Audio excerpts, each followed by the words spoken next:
choisi Jésus pour guider ma vie. Mon bien-aimé Jésus, il est à moi, je suis à lui. J'ai choisi Jésus pour guider ma vie. Mon bien-aimé Jésus, il est à moi, je suis à lui. J'ai choisi Jésus pour guider ma vie. Mon bien-aimé Jésus, il est à moi, je suis à lui. J'ai choisi Jésus pour guider ma vie. Mon bien-aimé Jésus, il est à moi, je suis à lui. En marchant dans les chemins, dans les rues, observant tous les... Amen. Gloire à Dieu. Nous prenons la Bible dans le livre d'Apocalypse, Apocalypse chapitre 3. Apocalypse chapitre 3.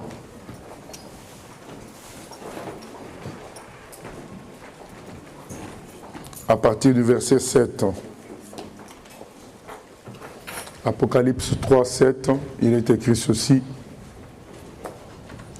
Écrit à l'ange de l'église de Philadelphie. Voici ce que dit le Saint, le véritable, celui qui a la clé de David.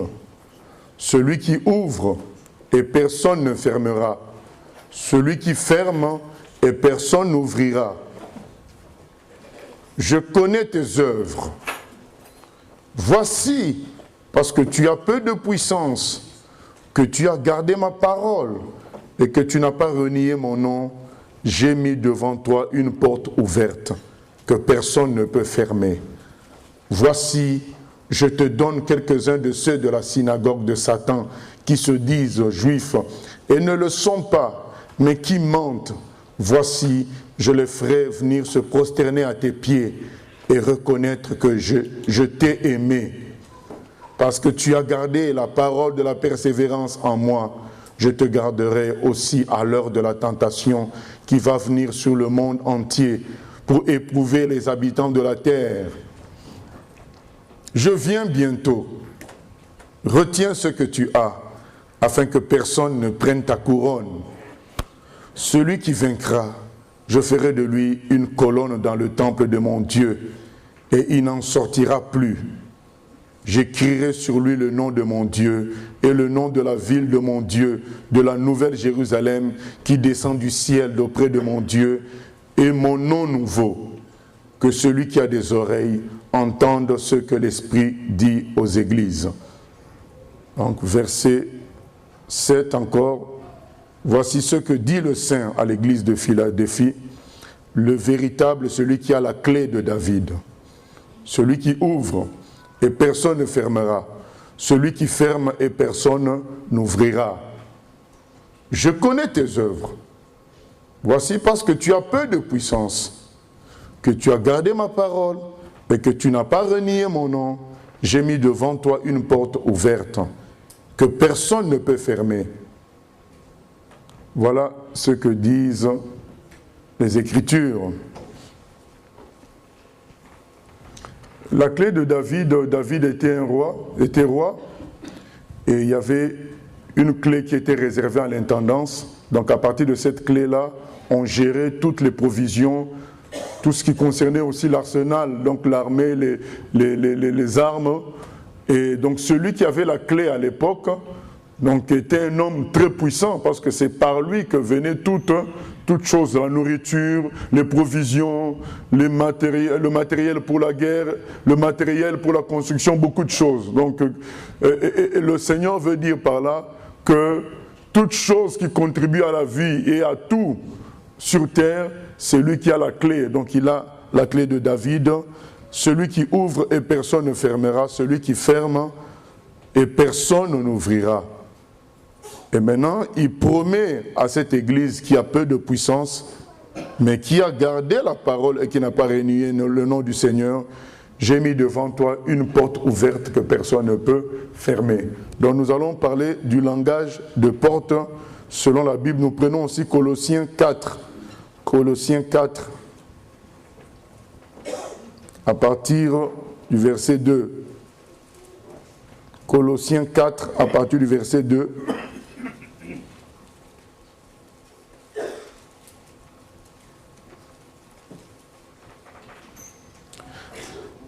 Colossiens 4, à partir du verset 2. Persévérez dans la prière, veillez-y avec action de grâce. Priez en même temps pour nous, afin que Dieu nous ouvre une porte pour la parole, en sorte que je puisse annoncer le mystère de Christ, pour lequel je suis dans les chaînes, et le faire connaître comme je dois en parler. Donc l'apôtre Paul use aussi encore de ce terme, porte, c'est le terme qui nous intéresse aujourd'hui. Persévérez dans la prière, veillez-y avec action de grâce, priez en même temps pour nous, afin que Dieu nous ouvre une porte pour la parole, en sorte que je puisse annoncer le mystère de Christ, pour lequel je suis dans les chaînes, et le faire connaître comme je dois en parler. Donc Paul demande à ses compris pour lui, afin que le Seigneur ouvre une porte pour la prédication de la parole. Non seulement une porte, donc ouvrir la possibilité qu'il prêche, mais il veut que cette prédication soit la parole véritable de Dieu, le véritable évangile, que ce soit une parole qui sauve réellement. Le langage de porte, c'est important de comprendre cela. Dans la vie chrétienne, nous devons aussi apprendre à grandir. Nous devons parler aussi de certaines choses qui sont importantes pour celui qui veut aller loin avec Dieu. Souvent, il y a des troubles au milieu des chrétiens parce qu'on n'a pas compris aussi le langage de porte. Nous voyons des chrétiens qui forcent pour que les autres les aiment. Ils veulent faire des choses pour attirer l'amour. Il y en a qui sont prédicateurs ou dirigeants de chorale, de réunions de prière. Ils vont s'efforcer pour pousser les gens à faire telle chose, à faire ceci, à faire cela. Il y en a aussi qui veulent forcer le plan de Dieu. Avoir beaucoup de choses dans tel domaine, avoir beaucoup de choses dans tel autre domaine. Et souvent, beaucoup utilisent l'argument suivant, mais le Seigneur nous a demandé de prier et nous aurons la chose. Et certains vont même faire des jeûnes forcés pour forcer la main de Dieu. Nous devons comprendre le langage de porte. Vous savez, Jésus à la croix a crié « Tout est accompli ». Et donc il est écrit dans sa parole que sa parole est oui et amen. Donc quand tu pries au nom de Jésus, tu es vraiment dans de bonnes dispositions pour que Dieu t'accorde tout ce que tu veux. Mais nous devons comprendre que Dieu reste souverain. Celui qui pilote son armée, qui pilote son église. Quand Jésus a parlé à Pierre, il a dit « Tu es Pierre, et sur ce roc, je bâtirai mon église. » Donc c'est Jésus qui bâtit son église. Donc il y a plein de choses qu'on demande au Seigneur. Ça relève de son pouvoir de général, de savoir que c'est le moment ou non de faire la chose. Ce n'est pas parce que nous voulons que la parole de Dieu s'accomplisse, que les boiteux marchent, les aveugles voient, que le Seigneur va le faire au moment où nous voulons. Parce que ça procède de son calcul à lui. Il a un calcul, c'est un général. Il a des objectifs. Ce n'est pas qu'il n'honore pas sa parole, mais il va l'honorer au moment où lui l'a choisi. Mais ça ne contredit pas, parce qu'il y a des gens qui disent « Mais oui, mais on a dit que voici les miracles qui accompagneront ceux qui auront cru. » Mais le Seigneur à la croix a crié « Tout est accompli ». Ça ne contredit pas ça. Pour bien expliquer ça, je peux parler du robinet. Vous savez, le robinet que nous avons dans nos maisons n'amène pas l'eau. L'eau est déjà là. Vous savez, il suffit pour vous en rendre compte de couper un peu avant le robinet. Vous allez voir que l'eau va sortir. L'eau est déjà là par un système, le système de château d'eau. Ça fait que nos robinets n'ont besoin que d'être ouverts pour que l'eau sorte. Mais l'eau est déjà là dans nos maisons. C'est ça le tout accompli du Seigneur. Le Seigneur a tout accompli. Donc que ce soit les miracles, que ce soit les maisons, que ce soit les guérisons, que ce soit les délivrances, que ce soit la prédication, nous avons toutes ces bénédictions. Elles sont oui et amen, elles sont avec nous.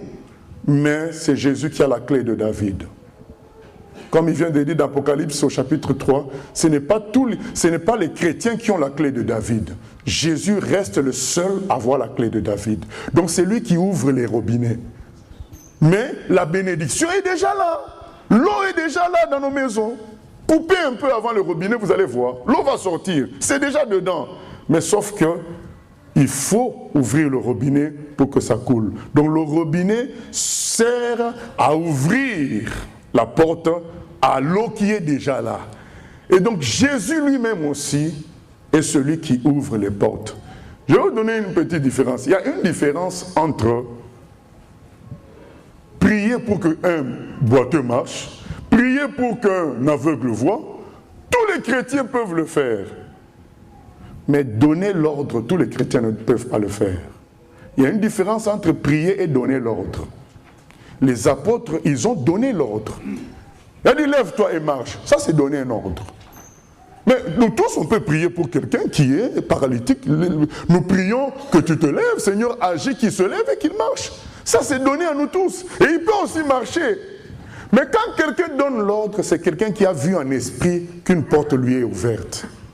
Lui, il a senti que Dieu m'a ouvert la porte, cet homme-là va marcher. Et il donne l'ordre. Il a cette assurance-là. Ce n'est pas la même chose.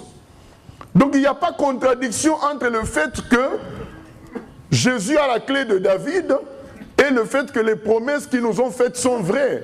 Elles sont vraies. Les miracles qui accompagneront ceux qui auront cru, ils sont vrais.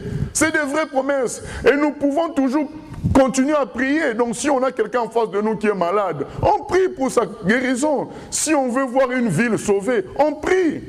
Mais l'ordre, les instructions, l'autorité, c'est Jésus qui a la clé de David. C'est Jésus qui va dire à un moment donné, voilà, tu peux y aller. Et à une telle personne, rien ne lui résiste. Parce qu'il a reçu l'autorité. Parce que la porte lui est ouverte de la chose. Il y a des moments, vous allez chercher à savoir, mais qu'est-ce que cette personne a dit pour que les gens soient touchés. Vous ne voyez pas quelque chose d'extraordinaire. Il a dit 4 ou 5 phrases, mais ça a suffi à toucher, à changer le cœur de quelqu'un. Mais vous, vous allez lire tout un livre, ça ne fait rien du tout. Parce que la porte est fermée. C'est la même parole, mais celui qui a la clé de David, celui qui décide d'ouvrir ou de fermer, a décidé de fermer. C'est une réalité. Et souvent, beaucoup de chrétiens aussi travaillent pour des choses où les portes sont fermées par Dieu lui-même. Et ils se fatiguent. Après, ils condamnent Dieu en prétextant que les promesses de la Bible sont là. Pourquoi ça ne s'accomplit pas? C'est parce qu'ils ne vivent pas dans le discernement. Lisons Actes des Apôtres au chapitre 16.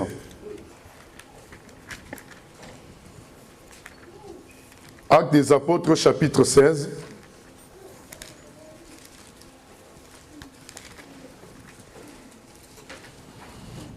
Il est écrit ceci au verset 6. Ayant été empêchés par le Saint-Esprit d'annoncer la parole dans l'Asie, ils traversèrent la Phrygie et le pays de Galatie. Arrivés près de la Mysie, ils se disposaient à entrer en Bithynie, mais l'Esprit de Jésus ne le leur permit pas. Ils franchirent alors la Mysie et descendirent à Troas. Pendant la nuit, Paul eut une vision.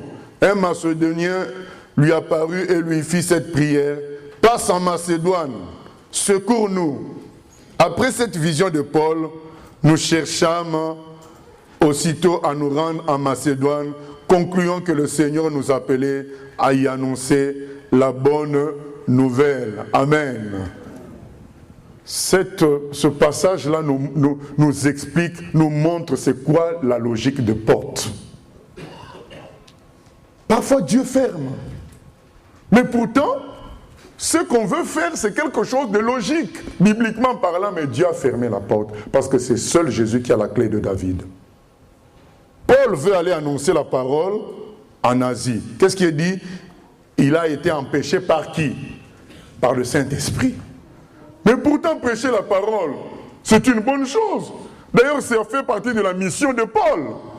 Mais sauf que l'eau est là, mais c'est Dieu qui doit ouvrir les robinets à chaque fois. C'est lui qui a la clé de David. Puisque Dieu n'avait pas dit à Paul d'aller en Asie, Paul a compris ça, il s'est arrêté. C'est la sagesse que les chrétiens d'aujourd'hui n'ont pas. Ils veulent forcer la main de Dieu en prétextant que ce qu'ils font, c'est écrit dans la parole, en prétextant qu'ils ont raison, en prétextant que c'est logique. Non, il ne suffit pas que ça soit logique, il faut que le robinet s'ouvre, il faut qu'on t'ouvre la porte. Si on ne t'ouvre pas la porte, c'est vain de continuer à vouloir travailler. Il faut discerner les choses, il faut grandir. Pour aller plus loin avec Dieu, il faut connaître ces choses-là. C'est Dieu qui ouvre. Personne ne peut fermer, et celui qui ferme, personne ne peut ouvrir. Et Paul a arrêté. Autre chose encore. Au verset 7, arrivé près de la Mysie, il se disposait à entrer en Bithynie, mais l'Esprit de Jésus ne le leur permit pas. Une fois de plus, ils veulent aller quelque part prêcher, c'est l'Esprit qui ferme la porte. Mais combien de gens n'a-t-on pas vu vouloir forcer alors que l'Esprit fermait la porte? Ils se sont fatigués et ils en sont sortis déçus et dépités, perdant un peu de foi. Alors que quand Dieu est avec nous, ce que nous faisons nous apporte la foi. Mais souvent on a fait des choses, on en sort avec une perte de foi. Peut-être c'est que la porte était fermée, mais nous on a voulu forcer. J'ai été une fois invité dans une église, mais la personne qui dirigeait la réunion avant la prédication, mais elle forçait. J'ai eu l'impression qu'elle faisait un combat de boxe. Tellement elle voulait forcer pour attirer une certaine gloire. Crier sur les gens, ah, faites ceci. Et puis, donc, tu sens que la personne veut à tout prix qu'il y ait quelque chose qui se passe. Non, bien-aimé, c'est Jésus qui a la clé de David. S'il ouvre, les choses se passeront bien. S'il ferme, tu as beau forcer, rien ne se passera. C'est lui qui a la clé de David. C'est Dieu qui ouvre les portes, c'est Dieu qui ferme les portes. Nous devons en prendre conscience. Pourquoi? Parce que souvent ce que Dieu fait, ça nous dépasse. Et l'apôtre dit dans 1 Corinthiens, au chapitre 1er, versets 26 à 27, que parmi les gens qui étaient au milieu des chrétiens avec qui Dieu faisait de grands exploits, il n'y avait pas des gens grands intellectuels de leur époque. C'était des simples personnes. Parce que c'est Dieu qui a la clé de David. C'est Jésus qui a la clé de David. Il l'ouvre. Et souvent, lorsque Dieu veut faire quelque chose, nous réfléchissons sur la faisabilité matérielle de la chose. Nous réfléchissons sur le processus. On est des humains, on a une mémoire. Notre mémoire se rappelle de la manière dont Dieu s'est employé, ou bien la nature ou je ne sais quoi s'est employé pour faire obtenir quelque chose. Alors quand on pense, Dieu nous donne une vision, on a l'habitude de penser, mais comment ça va s'accomplir? Ça va se faire, quelle sera la procédure? Et le fait de penser à cette procédure, le fait de regarder à nos capacités, le fait de réfléchir à qui va nous aider, tout ça est un blocage pour que Dieu ouvre les portes. Parce que c'est lui qui a la clé de David. Alors quand on commence à réfléchir à sa place, comment arriver à ce résultat-là que nous semblons recevoir, nous bloquons l'action du Seigneur. Parce que c'est une action qui est liée à la foi. Nous devons croire. Il te montre une vision, toi tu crois. Un point c'est tout. Mais quand tu commences à planifier l'accomplissement de la vision du Seigneur, tu bloques la vision du Seigneur. Parce qu'il n'a pas besoin de l'aide d'un homme. Il a dit, c'est moi qui ai la clé de David. J'ouvre, c'est moi qui ouvre. C'est clair. Ce n'est pas comme nous, on a cette liberté d'ouvrir le robinet. Là, dans l'esprit, c'est Jésus qui a cette liberté-là, cette capacité-là. Et lui seul, pas quelqu'un d'autre. Lui seul peut ouvrir. Alors quand on commence déjà à planifier comment la vision de Dieu va s'accomplir, nous allons essuyer plusieurs échecs pour nous rappeler que c'est Dieu qui ouvre. Et les vrais serviteurs de Dieu d'autrefois et d'aujourd'hui encore, je crois qu'il y en a toujours, ont toujours fonctionné avec la logique des portes. Quand Dieu leur ouvre la porte, ils avancent. Quand Dieu ferme, ils attendent. Et ainsi de suite. Et quand Dieu leur ouvre une grande porte, ils croient toujours. Joseph a dû attendre des années pour vivre ce que Dieu lui avait dit, que ses frères se prosterneront devant lui. Mais il a cru que c'était un songe venu de Dieu. Et il n'a jamais désespéré. Il a cru que Dieu lui a ouvert une porte. Et notre frère le dit. Priez pour nous, pour que Dieu nous ouvre une porte pour qu'on parle de lui. Quelqu'un qui comprend ce principe va être quelqu'un qui va être très très attentif à Dieu. Et ça va être quelqu'un qui saura bien prier parce qu'il sait que c'est Dieu qui ouvre les portes. Ce n'est pas son intelligence. Vous voyez, même dans les milieux chrétiens, on voit des gens user un peu d'artifice, user parfois de manipulation pour obtenir des résultats. Parce qu'ils n'ont pas compris que c'est Dieu qui ouvre la porte. Il est écrit dans Proverbe 16, 17, je crois, que Dieu, quand il approuve nos voies, même nos ennemis vont contribuer à ce que sa volonté s'accomplisse. Même nos ennemis, donc il peut toucher tes ennemis même pour t'aider à accomplir sa mission. Parce qu'il t'approuve. Alors est-ce que vous pensez que nous avons droit à faire des raisonnements quand Dieu nous montre une porte ouverte? Non. Parce qu'il peut utiliser même nos ennemis. Qui peut réfléchir en se disant mes ennemis m'aideront? Mais c'est contradictoire. Tu joues un match de football, tu dis que l'équipe adverse va m'aider à la battre. Donc, vous voyez que pour servir Dieu, si tu fais entrer ton raisonnement, tu vas échouer certainement. Parce que ton raisonnement ne peut pas comprendre que ton ennemi t'aide. Mais Dieu lui dit que s'il approuve tes voies, il va même disposer les gens qui sont ennemis favorablement à toi. Donc quand on sert Dieu, on ne doit plus s'attendre à notre raisonnement, mais s'attendre à sa voix. Qu'est-ce qu'il a dit? Quelle porte il m'a ouverte? Et Paul était attentif toujours à cela. C'est très important, bien-aimé. Vous savez, quand quelqu'un sait que Dieu lui a ouvert une porte, il a une autorité. Nous le voyons avec toujours Paul.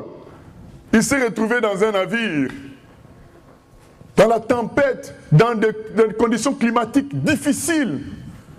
Mais une nuit, un ange du Seigneur est venu le voir pour dire, Paul, ce bateau et les gens plutôt qui sont à l'intérieur de ce bateau, ben, Dieu te les a donnés. Ça veut dire en esprit que leur avenir dépend de toi. C'est ça que ça veut dire quand Dieu te dit, je te donne la ville, je te donne... Voilà, ça veut dire que l'avenir de la chose que Dieu te donne dépend de toi. Et c'est ainsi que Paul s'est réveillé et a dit au capitaine et au patron, il a dit, suivez tout ce que moi je vais vous dire. Parce qu'un ange du Dieu que je sers est venu me voir pour dire qu'il m'avait confié vos vies. Donc écoutez mes instructions et aucune vie ne se perdra. Et c'est ce qui s'est passé. À un moment, ils ont voulu ne pas écouter. Paul a dit non, ne tuez pas les prisonniers, ne laissez personne sortir. Écoutez, suivez mes instructions. Et effectivement, malgré la tempête, malgré le fait que le bateau avait fait naufrage, tout le monde est resté vivant. Parce que tous ces gens-là étaient confiés à Paul. Donc Dieu avait donné à Paul tous ces gens-là. Et Paul les a gardés en esprit, en considérant que c'était lui le responsable de tous ces gens-là. C'est ça l'autorité, c'est ça la porte. Quand Dieu ouvre une porte, dans le monde spirituel, il y a une autorité qu'on reçoit Et les choses vont fonctionner en fonction de cette autorité-là, parce que c'est Dieu qui décide de tout sur la terre. Il est tout puissant. Daniel dit que c'est lui le maître des temps et des circonstances. Dans Daniel 2, 21, il dit que c'est lui qui met les rois et c'est lui qui les enlève. Vous savez bien aimé, quand moi j'ai su que Sarkozy n'allait pas passer, c'est lorsque j'ai vu que, à 2 reprises, on lui a manqué de respect par les gens. Et dans le monde spirituel, ce qui s'était passé, qu'on prenne le président au collet, qu'on le fasse tomber par un homme, avec tous ces gardes du corps, et un autre événement a eu lieu dans le sud de la France, je crois, où il y avait 100 manifestants anti-Sarkozy, il n'y en avait pas beaucoup, 100 seulement, qui avaient mis une telle pression que Sarkozy s'est retrouvé dans un bar attendant qu'on calme les manifestants, donc coincé dans un bar en attendant qu'on calme les manifestants au dehors. Quand j'ai vu ces 2 événements, j'ai compris qu'il avait perdu son autorité spirituelle. En esprit, quand quelque chose comme ça t'arrive, ça veut dire que c'est fini pour toi. Donc tu n'es plus l'autorité, parce que 100 personnes arrivent à faire enfermer le président dans un bar, 100 personnes seulement, et une personne arrive à prendre le président dans ses mains, le faire tomber, ça veut dire que symboliquement, il n'est plus le président. C'est fini. On passe à autre chose. Et c'est comme ça, quand on est attentif à Dieu, on va savoir quand c'est fini pour quelqu'un. Hitler, c'était fini pour lui quand? Lorsqu'il a perdu la bataille d'Angleterre. Donc quand il a perdu la bataille d'Angleterre, spirituellement, c'était fini. Donc les grands de ce monde savaient déjà que l'Allemagne a perdu la guerre. Donc, parce que c'était la bataille, je crois en 1941, la bataille principale, eh bien, ils l'ont perdue. C'est vrai que l'Angleterre a payé un grand prix pour cela, mais cependant, le fait qu'il renonce, pourtant, l'Allemagne n'a pas engagé toutes ses forces, mais le fait qu'il renonce à continuer cette bataille-là, c'était en esprit un signe que c'était fini pour eux. C'était qu'en 1941, je crois, il y avait encore 4 ans. Après, il y a eu encore 4 ans. Mais c'était déjà un signe que fuir une petite île comme l'Angleterre, comment tu veux gagner le monde entier? Voilà. Si tu échoues à gagner une île comme l'Angleterre, comment veux-tu gagner le monde entier? Donc, en esprit, c'était déjà clair que l'Allemagne n'allait pas gagner. Après, tout le reste a donné l'impression qu'ils étaient toujours forts. Ce n'était qu'une impression. Vous savez, en esprit, on peut saisir beaucoup de choses à l'avance. Parce qu'il y a la logique de portes ouvertes et de portes fermées.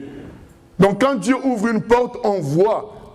Et après, la chose peut s'accomplir même 10 ans avant, 10 ans après. Mais déjà, quand la porte est ouverte, les gens qui sont branchés à Dieu sentent que là, la porte est ouverte. Siméon, quand est-ce qu'il a glorifié Dieu? Quand il a vu Jésus bébé, Jésus n'avait même pas parlé. Il le voit bébé au temple. Mais il a su que la porte était ouverte. Il a pris le bébé et il a loué Dieu. Il a dit, Seigneur, maintenant je peux retourner chez toi. Tu peux me récupérer. Parce que j'ai vu le Messie, la gloire d'Israël. Mais il n'était que bébé. Mais lui, il savait que c'était ce bébé-là qui allait être qui était le sauveur de l'humanité. Parce qu'il était branché. C'est écrit, quand vous lisez le texte, c'est écrit que l'Esprit Saint avait dit à Siméon qu'il ne mourra pas avant de voir le Messie. Et quand il a vu le bébé, il a su que c'était lui. Son cœur était dans la joie alors que ce bébé n'avait encore rien fait. Il savait que la porte était ouverte. Vous savez, les gens qui comprennent ces choses, vous les verrez tout le temps à l'aise. Parce qu'ils marchent en fonction des portes. Ils savent que bon, là c'est ouvert. Ça marchera même si les humains parlent, même si les humains s'opposent. Dieu m'a déjà ouvert la porte là-bas. Là c'est fermé, inutile de m'époumoner pour ça. Mais alors les gens qui marchent sans discernement, ils vont aller taper là où c'est fermé par Dieu. Mais qui peut vaincre Dieu? Personne. Donc ils vont se fatiguer. Même en croyant jeûner, nous on s'est fatigué dans la région parisienne. On a fait toutes sortes de jeûnes. Hein? Mais c'était dans la chair. On voulait obtenir des résultats comme si c'était les choses de Dieu, c'était scientifique. Donc je jeûne 40 jours, j'ai la puissance. Je jeûne, je fais comme ceci. Les choses de Dieu ne sont pas scientifiques. C'est lié à la foi et c'est lié à celui qui a la porte.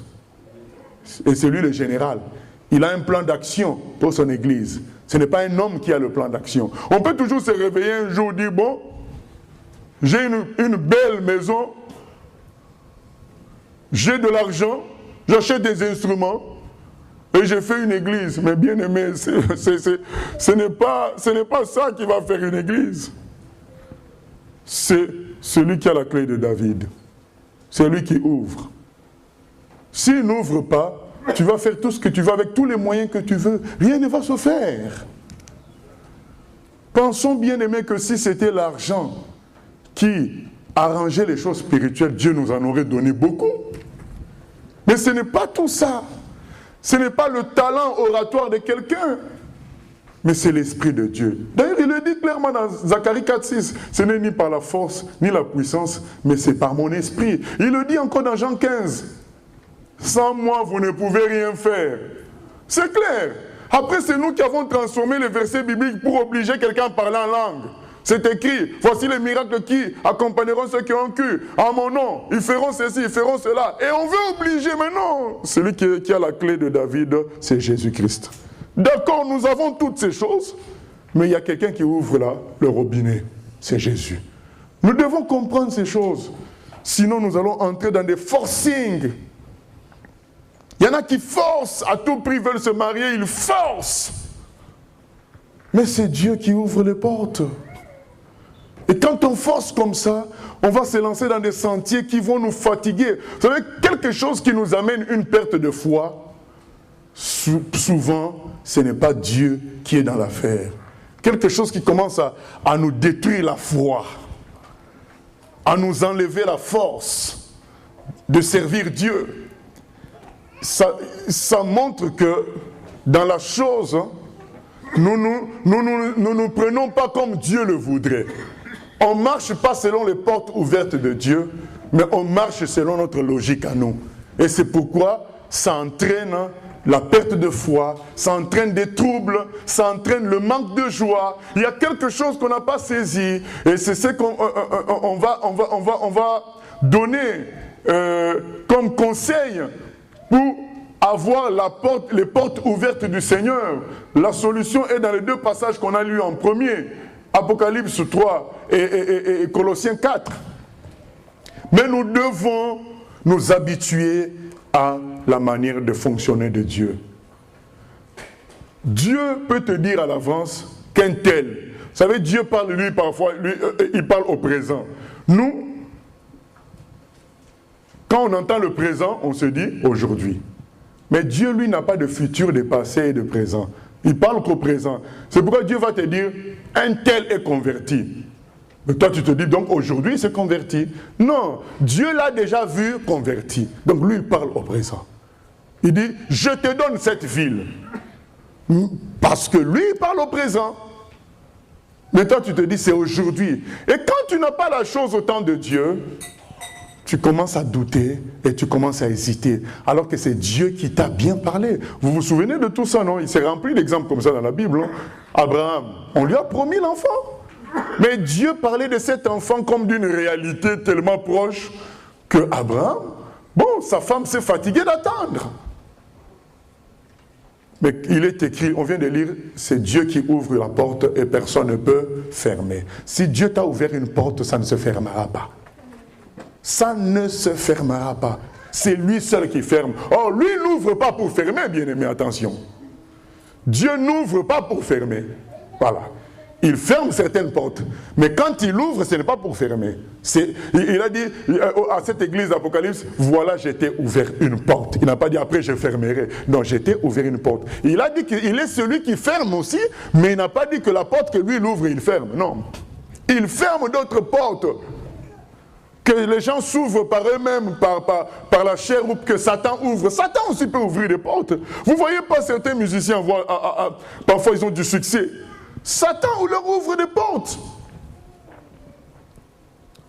On était dans un marché il y a quelques jours à Cayenne, en Guyane, et puis je voyais une dame qui faisait la karaoké en vendant des CD bien-aimés. On a fait un tour. On a fait des courses, acheté des fruits. Au retour, je ne voyais toujours personne acheter un CD. Et je disais à l'évangéliste, j'ai dit, tu vois que dans le monde, ce n'est pas facile la musique. Hein? Donc cette dame-là, elle danse, elle se poumonne, personne n'achète le CD. C'est là que, pourtant, le son semble bon. C'est là que le diable va venir. Bon, petit, tu vois que tu n'y arrives pas. Il faut passer par les majors. Il faut passer par un tel. Et c'est là qu'on fait des contrats sataniques. Et d'un coup, tout marche. Le diable ouvre aussi des portes. D'un coup, tout marche. Mais les portes que le diable ouvre, Dieu, quand il décide, il les ferme. T'as beau crier, viens à moi le diable, la porte est fermée, il ne peut rien. William Schnobelen, c'était un grand sorcier américain. Il buvait même, pour vous expliquer quel niveau il avait atteint, hein, il se nourrissait maintenant de sang humain. Donc la nuit, il allait accrocher des prostituées et c'était devenu un vampire réel. Donc quand vous voyez les films à la télé, mais c'est des réalités. Il y a des vampires. Moi j'en ai vu ici à Rouen. Un monsieur qui m'a dit, bon, on m'a vampirisé, une femme m'a mordu au cou pour me communiquer l'esprit de vampire. Et dès qu'on commence à parler de Dieu, son visage se transforme, il y a ça bouge, bien aimé. Certains qui vont voir ça, ils vont prendre la poudre d'escampette, mais il faut pas fuir, parce que si tu fuis, c'est là qu'on te cogne par derrière. Donc il faut affronter ça en face, bien aimé. William Schnobelen avait atteint un très haut niveau. Mais un jour, alors qu'il allait faire un chèque à ce qu'on appelle l'église satanique américaine, il déposait le chèque à la banque. Dans le reçu, la caissière lui fait une note. Je prierai pour vous pour que Jésus vous sauve. Rien que cette note-là, quand il a lu ça, c'était fini. Les portes diaboliques étaient fermées. Lui qui était un grand ami de Satan. Donc lui, il a été baptisé par Satan lui-même. Il lui a mis une pièce métallique. C'est une longue histoire. Donc il avait le téléphone direct pour parler au diable. Il y en a qui ont le téléphone indirect par 5 intermédiaires. Lui, c'était direct. Mais quand il a appelé le diable, pas de réponse. C'était fini à partir de cette phrase-là qu'il avait lue. Je prierai pour vous pour que Jésus vous sauve. Rien que cette phrase-là a fermé la porte. C'est fini. Pourtant, cet homme-là, peut-être quelqu'un a dû lui prêcher pendant longtemps. Mais quand celui qui ouvre n'a pas ouvert, tu as beau parler. C'est très bien de parler, mais que ce soit encore dans la volonté de Dieu. Mais ce qui est important, c'est de faire la chose en obéissance au Saint-Esprit, parce que c'est lui qui ouvre. Il te demandera de parler au bon moment. C'est celui qui ouvre. On ne fait pas de bricolage. Donc malgré tout ce que Schnobelen avait fait, malgré tous les pouvoirs sataniques qu'il avait, cette phrase a suffi pour éteindre son feu satanique, pour fermer la porte de gloire satanique dans laquelle il s'était introduit. C'est ça la réalité. C'est que Dieu peut fermer les portes de Satan, mais quand Dieu ouvre, personne ne peut fermer. Et quand Dieu ferme, personne ne peut ouvrir. Et les portes que Satan a fermées, Dieu peut les ouvrir. C'est ça la réalité. Nous devons chercher à ce que Dieu nous ouvre les portes. Pour tout. Que Dieu nous ouvre les portes pour tout. Parce que quand Dieu ouvre la porte, tout va se passer avec son autorité et aucun obstacle ne tiendra devant toi. Nous avons ces exemples dans la Bible. Dieu a dit à Samuel, va oindre David roi. Saül a tout fait pour que David ne soit pas roi. David a fini par être roi. C'est Saül qui est mort. Quand Dieu ouvre, personne ne peut fermer. C'est pourquoi, bien aimé, dans certains pays, on se dit, mais oui, mais on a tout fait pour enlever un tel président, il est toujours là. Mais si Dieu n'a pas dit non, ben il sera toujours là. C'est lui qui met les rois et qui les enlève. C'est ça la réalité. Donc qu'est-ce qu'il faut faire dans toute chose? Chercher Dieu. C'est ce que Paul explique dans Colossiens 4. Mais avant de donner les conseils pour que Dieu ouvre les portes ou les ferme, je souhaitais rajouter un autre élément. C'est que quand Dieu, lui, te ferme une porte, lui-même, il te ferme une porte, c'est qu'il veut t'ouvrir une meilleure porte. C'est cela, la différence. Beaucoup de chrétiens ont voulu insister sur une porte alors que Dieu veut leur ouvrir une autre de meilleure.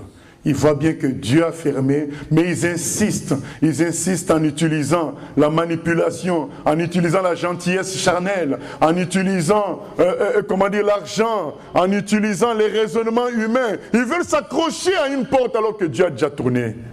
Dieu a déjà changé de stratégie. Samuel, c'est lui qui avait oint Saül comme roi. Alors, Dieu dit à Samuel, je ne considère plus Saül comme roi. Mais Samuel continue à prier pour Saül. Seigneur, garde-le. Quelle était la fin?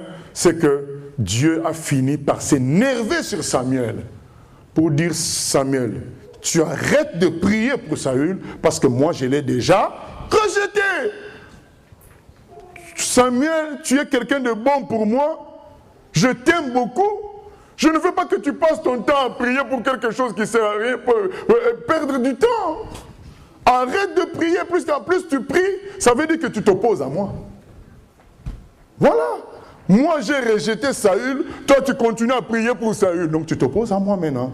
Donc tu es plus bon que moi. Et Dieu a dit à Samuel, tu arrêtes. Et beaucoup bien-aimés font cette erreur-là, d'insister sur des portes fermées par Dieu lui-même. Ça devient une opposition à Dieu. Attention, bien-aimés. Réfléchissons à nos actes. Est-ce que c'est Dieu qui t'envoie? Est-ce que c'est Dieu qui t'a parlé? Voilà, il faut réfléchir à nos actes. Parfois, on va insister sur quelque chose alors que Dieu a déjà fermé la porte. Mais nous, on veut insister parce qu'on se dit, mais la Bible dit ceci, mais oui, mais est-ce que c'est Dieu qui t'a ouvert la porte là? C'est ça la question. Bien aimé, cette prédication n'est pas là pour nous amener à être inactifs et à être attentistes. Non, elle est là pour nous éviter le manque de discernement et la perte d'énergie dans des combats vains. Dieu t'a déjà ouvert la porte, toi tu vas encore, comme on dit en français, c'est quoi? Défoncer les portes ouvertes. Mais la porte est ouverte, toi tu prends un élan, qu'est-ce qui va se passer pour défoncer la porte, alors que la porte est ouverte? Toi tu prends l'élan, quand tu vas passer, tu vas aller où? Te cogner au mur là-bas, hein? Parce qu'il n'y a pas de blocage. La porte est ouverte. Et il y a beaucoup de chrétiens, la porte est déjà ouverte. Lui, il prend encore de l'élan. Calme-toi. Tu prends l'élan comme un buffle. Il y a quelqu'un, le Saint-Esprit dit, mais calme-toi, la porte est déjà ouverte. Allez, vas-y.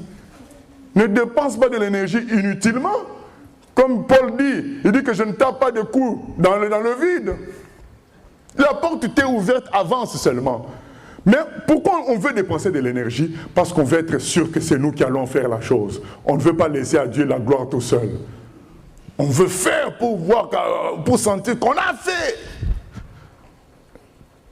Mais quand Dieu t'ouvre la porte, pourquoi toi tu veux dépenser de l'énergie? Vas-y.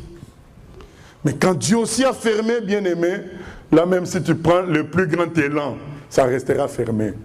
C'est ton cou qui va être brisé. Donc c'est pour nous éviter des embêtements inutiles comme ça. Restez sages. Et c'est aussi, bien-aimé, pour nous éduquer à être en communion avec Dieu. Connaître qu'est-ce que Dieu veut, comment il veut que je conduise les choses, faire les choses ensemble avec lui, ne jamais faire les choses seul. Quand vous faites les choses seul, vous ne savez pas si la porte est ouverte et fermée, mais quand vous vous associez à Dieu, lui c'est un associé qui ne se laisse pas entraîner dans n'importe quoi. Il te dira, mais là je ne vais pas avec toi parce que j'ai fermé cette porte-là. Là je vais avec toi parce que c'est ouvert. Vas-y. Même si ça semble négatif le chemin, mais lui il est avec toi. Il te dit, c'est ouvert quand même si ça semble fermé. C'est ouvert. Et tu es encouragé, tu y vas, même si tous les paramètres sont négatifs.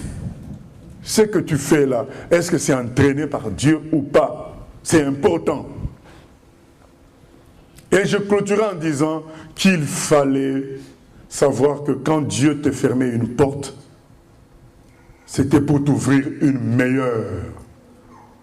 C'est ce qui s'est passé avec Israël. Samuel était découragé parce qu'il se disait en tant qu'humain, Saül était physiquement, je l'ai déjà dit, physiquement Saül dépassait les enfants d'Israël d'une tête. Donc il était costaud physiquement, c'était un bon guerrier. Et donc Samuel en tant qu'humain trouvait bien qu'ils aient quand même un roi, physiquement d'apparence de roi quand même.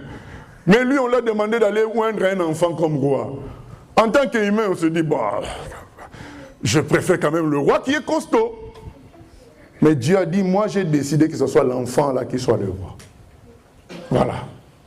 Et souvent, on insiste parce qu'on n'a pas compris que c'est Dieu qui oint, qui donne la force, qui s'occupe de tout. Et on veut insister sur notre façon à nous. Alors que Dieu, ce qu'il propose, est meilleur que ce que nous, ce qu'il avait proposé avant. Parfois, c'est lui qui avait proposé avant. Mais il veut t'amener à une autre étape. T'ouvrir une nouvelle porte. Et donc, quand il veut t'ouvrir une nouvelle porte, le système d'avant est devenu caduc. C'est fini. Mais nous, on ne veut pas que ça finisse. Alors que Dieu dit, mais pourquoi je vais garder deux systèmes? Je ne peux pas garder deux rois. Donc, si je vous donne un nouveau roi pour Israël, l'ancien je dois finir avec l'ancien. Nous, on ne veut pas. Et ça fait traîner la volonté de Dieu. Samuel ne voulait pas. Alors que c'est lui-même qui avait oint David. Acceptons d'entrer dans les nouvelles portes que Dieu nous ouvre. Mais ça passera par la fermeture des anciennes portes. Donc j'avais dit au début que Dieu ne fermait pas. Mais en quelque sorte, quand il ferme, c'est pour continuer l'œuvre qu'il avait commencée d'une manière plus glorieuse encore. Donc ça continue toujours, mais l'ancien système est fermé. Et beaucoup sont tristes quand ils voient les portes se fermer devant eux. Ils se plaignent. Et c'est pas bon. Ils ne peuvent pas vivre. 1 Thessaloniciens 5,16 qui nous dit, soyez toujours joyeux. Un vrai chrétien sait qu'une porte fermée, ça veut dire qu'une grande porte ouverte est annoncée. C'est pourquoi Dieu, ne voulant pas de l'ancien système, il le ferme, parce qu'il ouvre un meilleur système, il nous fait amener dans une meilleure étape. Bien aimé, je sais que quand les événements arrivent, on est des humains, on est triste, c'est vrai. Mais quand on est chrétien, aujourd'hui l'enseignement nous montre que quand on est chrétien, sachons que quand c'est fermé, soyons dans la joie. Parce qu'une plus grande porte s'ouvre. Donc soyons dans cette attente-là, de voir, ah, tiens, s'il a fermé là, c'est parce qu'il veut m'ouvrir quelque chose de grand. Soyons de ce genre-là. C'est pourquoi notre frère Paul nous dit quoi? Je me glorifie dans mes faiblesses. C'est parce que quand je suis faible, c'est là que je suis fort. Donc il sait que quand il y a faiblesse, ça veut dire que son Dieu se prépare à le délivrer. Ce Dieu se prépare à lui donner une force plus grande pour compenser à cette faiblesse-là. Et donc quand une porte se ferme, ça veut dire que Dieu veut t'ouvrir quelque chose de grand. Et quand tu vis dans cette logique-là, tu vas faire des exploits avec le Seigneur. Amen. C'est cela toute la parole. Dans Psaume 127, c'est écrit, hein, c'est lui qui bâtit sans l'Éternel, bâtit en vain. Tu vas utiliser ton intelligence, ta beauté, le bon timbre de ta voix, ton éloquence, ta corpulence, ton argent. Tu vas utiliser tout ça, tu bâtis en vain, en vain. Mais celui qui bâtit avec l'Éternel fera des exploits avec lui. Et des exploits éternels, ça continuera dans l'éternité. Alors comment faire que Dieu nous ouvre des portes? Ben, on l'a lu. Colossiens 4, on commence par Colossiens 4. On relit ce qu'on avait déjà lu.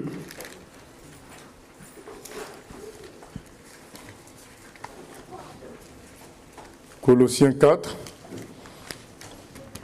Cette fois-ci, on va lire jusque plus loin. Il dit au verset 2, Colossiens 4, « Persévérez dans la prière, veillez-y avec action de grâce. Priez en même temps pour nous, afin que Dieu nous ouvre une porte pour la parole, en sorte que je puisse annoncer le mystère de Christ pour lequel je suis dans les chaînes, et le faire connaître comme je dois en parler. » Donc, quel travail à faire pour avoir des portes ouvertes? C'est la prière. Priez toujours, parlez à Dieu, priez. C'est en priant que Dieu nous parle, on reçoit des réponses, on sait quelle porte est ouverte, quelle est fermée. On doit parler à Dieu. Et quand on prie aussi, ça veut dire que c'est Dieu qui ouvre les portes. C'est lui qui a la clé de David. On confesse cela. On veut lui dire, ben, nous, on est sans force. Voilà, c'est toi qui agis. Et on lui dit ça. Pour toute chose, demandez, il est dit, il vous sera donné. Et on doit prier. C'est la prière qui ouvre les portes. Et vous savez, ces bien-aimés-là étaient tellement conscients que quand ils écrivent cette lettre, ils sont où? Quand ils écrivent cette lettre, ils sont en prison, Paul et les autres. Mais regardez au verset 12, ce que Paul rajoute. « Épaphras, qui est des vôtres, vous salue, serviteur de Jésus-Christ. Il ne cesse de combattre pour vous dans ses prières, afin que vous teniez bon, comme des hommes faits, pleinement disposés à faire toute la volonté de Dieu. » Voilà, ils étaient en prison. Épaphras continuait à prier pour les gens qui l'encadraient quand il était libre.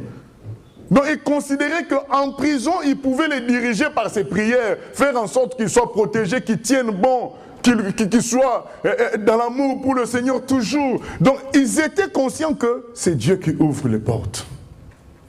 Ils étaient conscients. Nous on a vu parfois dans des conditions où vous arrivez dans un endroit où il n'y a pas vraiment de vrai évangile, mais vous allez rencontrer curieusement un chrétien exceptionnel. Vous dites, mais comment il est devenu chrétien exceptionnel comme ça? C'est Dieu qui ouvre la porte. Ah oui, Dieu ouvre la porte. Et on est étonné. C'est pourquoi les chrétiens qui comprennent ces choses prient beaucoup. Parce qu'ils savent que tout se règle avec Dieu. Il y a même un verset qui m'a toujours épaté, Apocalypse au chapitre 7, qui dit, j'allais le dire en anglais, le salut appartient à notre Dieu. Donc même le salut, c'est dans la poche de Dieu. Donc quand on veut le salut de quelqu'un, demandons-le à Dieu. Je veux le salut d'un tel. Il ne suffit pas seulement de parler. Il faut le demander, le salut de la personne à Dieu. Puisque le salut lui appartient. La prière, c'est capital. Savoir dire à Dieu, je suis sans force. Voilà, nous avons tel projet, nous avons telle chose à faire. Et Dieu va parler. Et Dieu va expliquer les choses. Et Dieu va agir. Il dit clairement, je suis celui qui ouvre la porte. Et personne ne peut fermer. Deuxième conseil, Apocalypse 3. Apocalypse 3.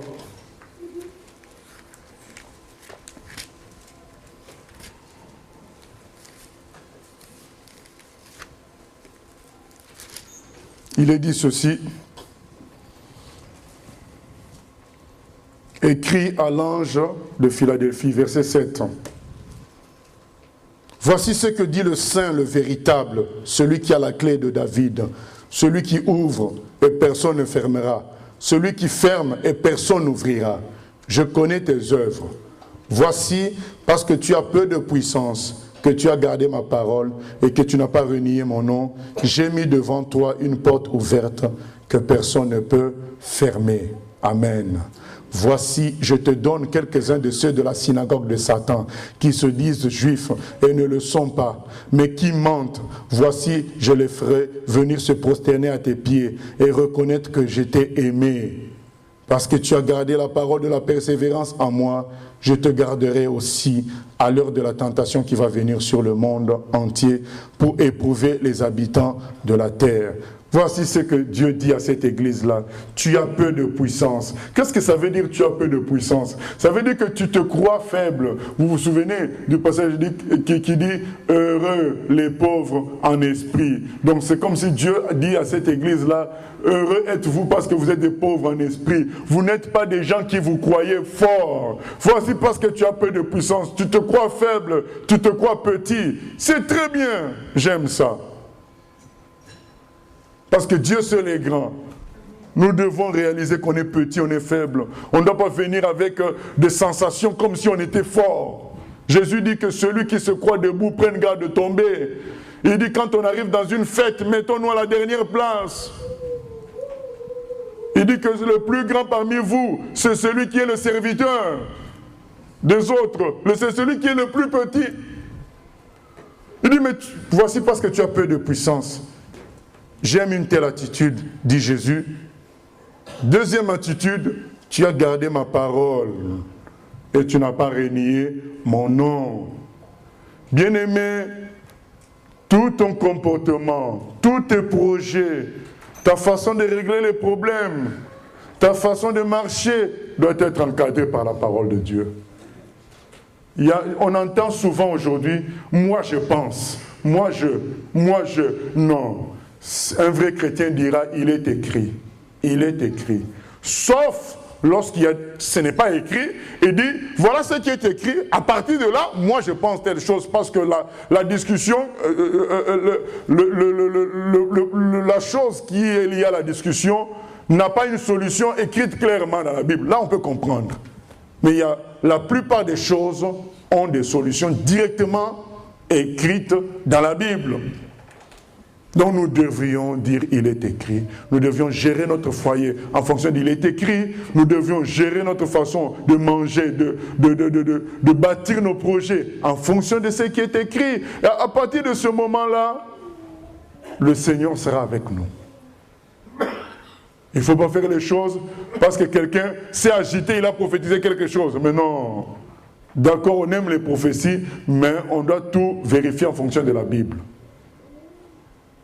Parce que dans les prophéties, parfois, il y a à boire et à manger aussi. Hein? Voilà, donc. Comme une sœur avait prophétisé le jour du retour du Seigneur. Donc, or, le Seigneur a dit qu'on ne connaît ni le jour ni l'heure. Donc, il faut faire attention. Donc, nous devons revenir toujours à la parole de Dieu. Mener sa vie en fonction de la parole de Dieu. Quelqu'un parle du mal de toi, il est écrit, nous devons aimer nos ennemis. Nous devons rendre le mal par le bien. Voilà. Comment Dieu veut qu'on gère ses finances? C'est dans la parole de Dieu. Comment Dieu veut qu'on gère son foyer? C'est dans la parole de Dieu. Comment Dieu veut qu'on gère l'église? C'est dans la parole de Dieu. C'est dans la parole de Dieu. Il y en a dès qu'ils entendent qu'on les critique, ils sortent le psaume 109. C'est le psaume des gens qui ont fait de prétendus chantres chrétiens parce qu'ils se faisaient pirater. Ils ont mis le psaume 109 pour quiconque va pirater leur chant. Vous savez, si vous lisez ce psaume-là, vous allez dire quand même c'est étonnant que des chrétiens utilisent de telles phrases, hein, maudire les enfants des gens qui vont pirater. Voilà, c'est parce qu'en réalité, eux-mêmes, ils ne sont pas chrétiens, quoi, parce qu'il s'est écrit, bénissez, ne maudissez pas. Voilà. Mais comme c'est dans le psaume 109, ils se disent, bon, voilà, on est couvert par la parole. Non, vous n'êtes pas couvert, parce que la loi a été donnée à Moïse, la grâce et la vérité sont venues avec Jésus-Christ. Ce qui a été écrit par David, c'était écrit dans un contexte, ce n'est pas le contexte actuel. Aujourd'hui, il nous est dit de bénir et de ne pas maudire. Donc, dès que les gens quittent l'église, on commence à les maudire. Non, ils sont libres. C'est Jésus seul qui est le chemin, la vérité et la vie. Quelqu'un quitte l'église, bon, qu'il suive Jésus, c'est ce qu'on va souhaiter pour lui. On ne va pas commencer à le maudire. Pourquoi le maudire? Dieu nous appelle à sauver et non pas à maudire. C'est ça, bien-aimé. Dès que quelqu'un quitte l'église, ah, psaume 109. Non, bien-aimé. Nous, quelqu'un quitte, Seigneur, bénis-le, que tu le conduises dans le chemin de la parole, toujours. Voilà. Parce que ce n'est pas nous la solution, c'est toi la solution. Voilà. Si quelqu'un peut te trouver ailleurs, c'est bien. Le plus important, c'est d'être avec toi. Quand tu gères tout en fonction de la parole, bien aimé, le Seigneur t'ouvrira des portes. Et personne ne pourra fermer. Et troisièmement, ne pas renier le nom de Jésus. Il y a beaucoup qui aiment la phrase. Bon, là, on met un peu la Bible de côté. Ils ont renié le nom de Jésus. Il y en a qui disent, mais je suis un homme quand même. Ils ont renié le nom de Jésus. Nous ne sommes plus hommes, nous ne sommes plus à dire, je mets la Bible de côté. Non, nous sommes déjà des enfants de Dieu, c'est trop tard. Du moment qu'on est enfant de Dieu, ce n'est plus nous qui vivons, c'est Jésus qui vit en nous. Donc c'est Jésus qui doit nous diriger. Nous devons en toutes circonstances garder le nom de Jésus en nous, dans nos décisions. C'est le nom de Jésus. C'est très important. Quand on oublie le nom de Jésus, on finit très mal. Tu oublies que l'église c'est à Jésus, ce n'est pas à toi. Même si tu es le pasteur, ce n'est pas à toi, c'est à Jésus. Donc il ne faut pas renier Jésus. Il faut que Jésus soit toujours le maître en tout. La solution, c'est Jésus. C'est tout, bien-aimé. N'attribuons pas la solution à quelqu'un d'autre, qu'à Jésus seul. C'est ainsi que Dieu nous ouvrira des portes toujours. On aura l'impression que notre route est tracée, et c'est ce qui est vrai. On expérimentera le fait que la route est déjà tracée à l'avance. Mais lorsque on est dans le contraire de ce qui est dit là, on a l'impression qu'on force pour tout. On a l'impression qu'il faut bricoler et c'est pas bon. On use de manipulation et c'est pas bon. Mais quand on se laisse bercer, baigner dans la parole de Dieu, on garde fort, on serre le nom de Jésus en nous. On applique la prière. On reçoit la paix de Dieu. C'est ce qui est écrit dans Philippiens 4, 6 à 7. On sait que nos pensées sont gardées en Jésus. Ça veut dire que Jésus s'occupe de l'affaire. Comme je parlais à une dame là-bas en Guyane qui m'expliquait le problème de son fils. J'ai dit, mais tu donnes ton fils à Jésus et tu ne le reprends plus. Tu verras, le Seigneur te gardera dans la paix et t'ouvrira une porte par rapport à lui. Mais lorsque tu donnes et tu récupères encore, tu empêches le Seigneur d'en continuer son action. Il faut garder nos pensées en Jésus. Ça veut dire que Jésus doit rester au contrôle. Il doit rester au contrôle. Lorsqu'il n'est plus au contrôle, mais il n'agit plus non plus. Il doit rester au contrôle. David pouvait tuer Saül. Mais il a dit non, je ne peux passer loin de l'Éternel. Dieu reste au contrôle. Il ne l'a pas tué. Et Dieu lui a ouvert une porte. Il a été le plus grand roi d'Israël. Jusqu'aujourd'hui, même le Messie est descendant de David. Cette porte-là est due à quoi? C'est dû au fait que David n'a jamais renié son Dieu. Jamais. Donc au moment de tuer Saül, il a dit non, je vais tuer loin de l'Éternel, je ne peux pas. Par respect pour l'Éternel, je ne peux pas. Pourtant l'autre chercha à le tuer. C'est ça.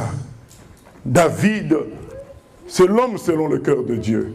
Et Dieu lui a ouvert la porte d'être le père du Messie. Un nom. Vous savez, même là, on vient de lire Apocalypse. Jésus se vante de quoi? Il se vante d'avoir la clé de David. Parce que David savait marcher avec les portes ouvertes. Je vais vous donner un autre exemple dans 2 Samuel 5. David, avant d'aller en guerre, qu'est-ce qu'il faisait? Il priait toujours. Et là, il prie. Dieu lui dit, ne monte pas pour le moment. Après, Dieu lui dit,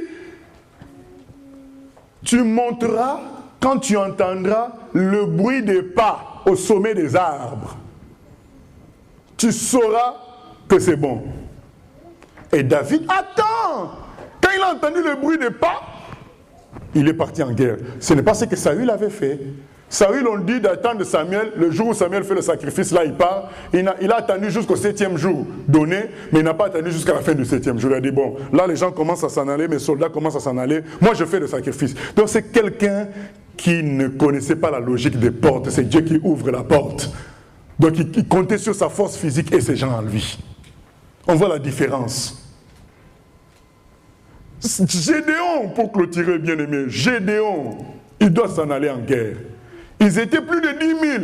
Dieu lui dit, mais comme vous êtes plus de 10 000, si vous gagnez, vous allez dire que c'est vous. Hein. Alors, on diminue. On a diminué. Il a dit, on diminue encore jusqu'à 300. Maintenant, Dieu lui dit, je t'ai donné la victoire, mais je veux que tu sois sûr de cela. Va faire un petit tour la nuit dans le camp ennemi. Gédéon va avec un serviteur dans le camp ennemi faire le tour la nuit. Arrivé dans le camp ennemi, il entend un soldat qui dit, un ennemi qui dit à un autre, à un de ses amis, ben, j'ai fait un rêve. Je voyais une grosse galette rouler et faire tomber la tente de Madian, ça devait être la tente de décision, quoi, le QG, le quartier général. Un gros gâteau, une galette, rouler et faire tomber la tente, notre tente à nous. Et l'autre soldat lui dit, ah, là c'est certainement l'épée de Gédéon, Dieu lui a donné la victoire sur nous. Gédéon entend de ses propres oreilles que c'est l'ennemi qui confesse que Dieu lui a donné la victoire. Il dit, bon, ça c'est clair. Parce que Dieu me l'a dit, ça n'a pas été suffisant, mais là c'est l'ennemi lui-même qui me dit, donc Dieu m'a ouvert la porte, je peux aller. Mais bien aimé, c'est ça, marcher avec Dieu c'est beau, hein? Parce que c'est l'ennemi qui lui dit, mais tu vas nous gagner, tu vas nous battre. Et donc Gédéon savait que c'est bon, là je vais aller, je vais avoir la victoire. Même les ennemis le savent déjà. Et parfois quand nous sommes attaqués, c'est nos ennemis qui veulent nous dire, Dieu t'a donné la force sur nous. Mais nous quand on est attaqué, on se plaint. Alors que c'est justement la preuve que nous avons une autorité sur les gens qui nous attaquent. Et qui sont mécontents. C'est tout. Pourquoi ils nous attaquent si on était inutile, si on était faible? Ils nous auraient écrasés tout simplement. Mais s'ils ne nous écrasent pas, c'est qu'ils ont senti qu'on avait les déçus. Alors ils veulent nous déstabiliser. Alors ce sont des choses qui devraient nous donner de la joie, nous donner de la force. Mais nous, ça nous amène à critiquer, à parler mal. Non. Au contraire, on doit se dire, s'il est dérangé autant, c'est parce qu'il y a quelque chose en moi qui a pris le dessus sur lui, quoi. On doit se dire comme ça et continuer notre marche. Mais nous, on s'embête, on lutte. Et dans le vide, alors que la porte nous est ouverte et on a la démonstration, parce que les ennemis eux-mêmes en parlent. Grandissons bien-aimés et soyons attentifs au Seigneur. Restons accrochés à la prière, communion avec Dieu, la Bible, la parole de Dieu, et gardons Jésus comme le centre de tout. Amen. Seigneur, merci de nous aider à te suivre dans ce sens, comme ça vient de nous être enseigné, que nous arrêtions avec nos planifications charnelles et vaines, que nous arrêtions avec la logique de calcul qui amène même beaucoup de serviteurs de Dieu à vouloir faire de belles prédications, vouloir faire des choses pour étonner, pour épater. Nous refusons cela. Nous voulons tout juste répéter ce que toi tu nous dis. Nous voulons tout juste faire ce qu'il faut. Et nous savons que c'est toi qui ouvres les portes des cœurs. C'est toi qui convaincs. C'est toi qui entres dans les cœurs pour parler. Nous n'avons pas besoin d'user de manipulation, d'artifice pour amener quelqu'un à adhérer à notre logique.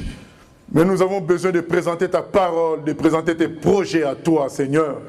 Aide-nous à rester simples dans le travail spirituel, à ne pas chercher à attirer le grand nombre, mais à chercher à faire ta volonté, Seigneur. Merci pour ta fidélité, merci pour ta parole qui nous éclaire aujourd'hui encore sur la logique de porte. On retrouve même dans Actes des Apôtres, Seigneur. Ils disent au chapitre 14 que Dieu a ouvert la porte de la foi aux païens. Ça veut dire que c'était fermé et tu ouvres et ça devient évident. Et parfois, on avait des projets, on ne savait pas par où commencer. Puis un jour, on se rend compte que l'élément qui manquait était juste à côté de nous, mais on ne le voyait pas parce que la porte était encore fermée. Oh Seigneur, merci d'ouvrir les portes pour tes enfants. Et surtout, aide-nous à nous attacher à ta parole, à chercher la communion avec toi et à garder Jésus au centre de tout. Au nom de Jésus.